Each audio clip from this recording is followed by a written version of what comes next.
there's a certain activity allowed, and the zoning dictates that. Council puts out zoning for where they want to have what activity in certain parts of town. So how does that work in a lease, Pete?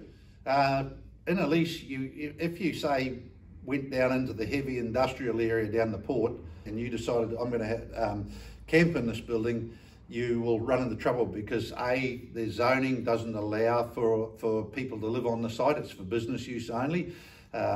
Also, some of the inner cities, the very inner city allows living.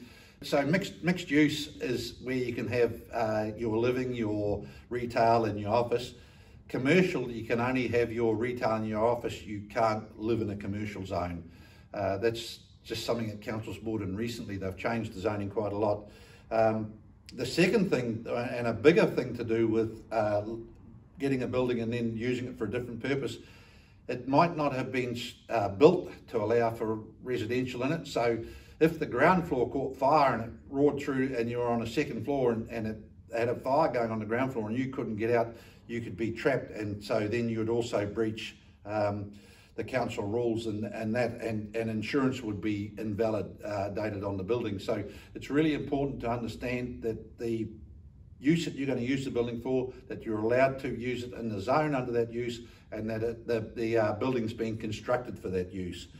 Yeah. That's a case of heading to the council and finding out, and also talking to the landlord and finding out what his insurance covers. Thanks, Pete. So not only zoning, but business use is a vital part of this lease and how it's structured.